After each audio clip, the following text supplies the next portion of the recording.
Hello future viewers!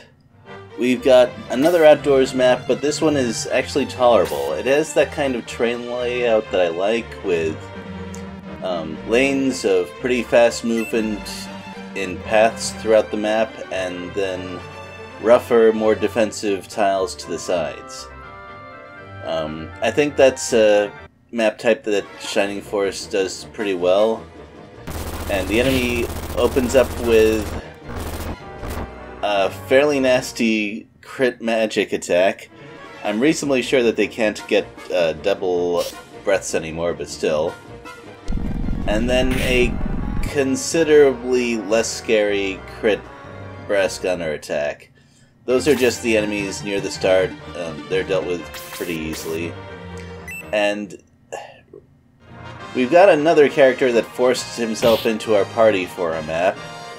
But that's actually okay because Randolph hits pretty hard. Hits a fair bit harder than Apis. I might keep him in the party, actually. And we've got Belial's flying around all over the place. I have to admit this is my fault for, once again, not checking enemy movements, but still, flying spellcasters, that's nasty to deal with.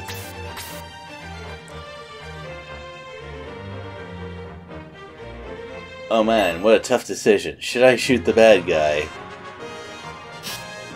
Well, the enemy hits hard, but thankfully so does Stock, apparently. That wasn't even a crit. Jeez. Stock is becoming a real monster.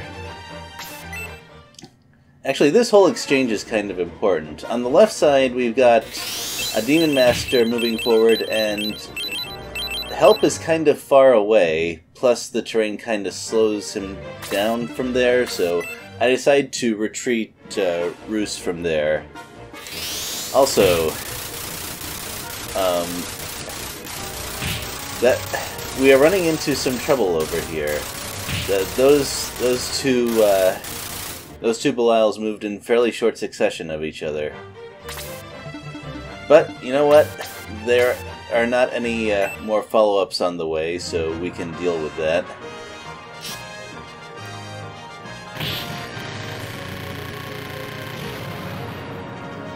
Although I will have to move someone in the way of that Dullahan to keep the backliner safe. That's not too difficult. So everyone on the left side started getting aggressive, and the golems are starting to move as well. So my decision was to not split the party here, and to just have the enemies sort of come to me while I was grouped up. Maybe I should group up a little bit differently to prevent the kinds of spell attacks that I just experienced, but hey, details. Oh, okay. You do that.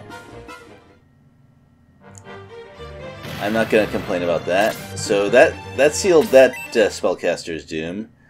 And, well, I moved my formation a bit to prevent multi-target freeze 3, but the enemy targeted in a direction that I should have expected.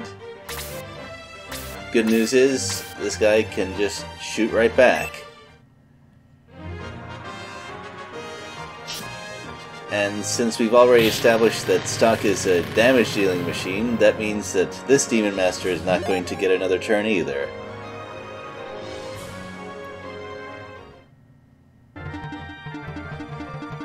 Moving on, I got a rather nice treat for Randolph. I didn't exactly plan this out, but this Dullahan happens to be carrying something special.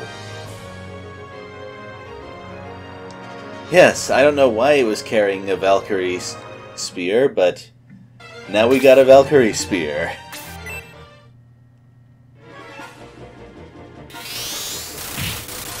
And these Belials were flying to the right. I assumed that they were going to go after Nick even though he was far away. Turns out that's not what happened. So this got a little bit scary as well. At least it wasn't a 3-target bolt. Still, It's a good thing I brought my best healer along for this side. This doesn't quite merit an Aura 2, but still.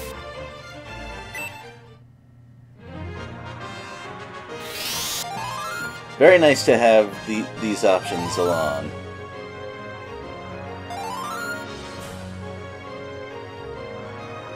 I mean, that kind of background healing work is something I don't show off a whole lot in these videos, but they kinda carry me with maps like this. I'd have to buy a whole lot of healing items otherwise. At the top we have a couple of not very scary enemies and a bishop who apparently loves to use massive overkill. Aura level 3 is not cheap and not single target, and probably could have gotten away with using Aura 2 or Aura 1 to heal that amount of health, but whatever.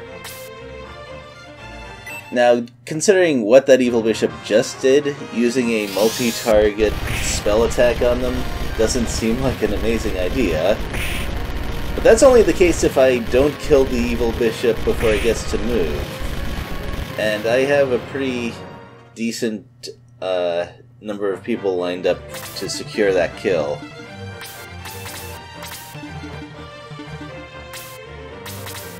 The most tense part was definitely when both sides of the map started converging on me and I had to kind of think fast. But even though there were a couple of close calls, I didn't take any casualties this time. Like, after the evil bishop got knocked out, there really wasn't much else to worry about. I mean, the executioner enemy was on good terrain and had decent defense, but that doesn't really count for much when it's the only unit on the map. So that's that for this battle. That also happened to take a while, but that's because there was a lot to do, and that's much more interesting than the last map. I don't like to talk so much about the last map. Well, I guess we're gonna have some indoor levels next. See you then.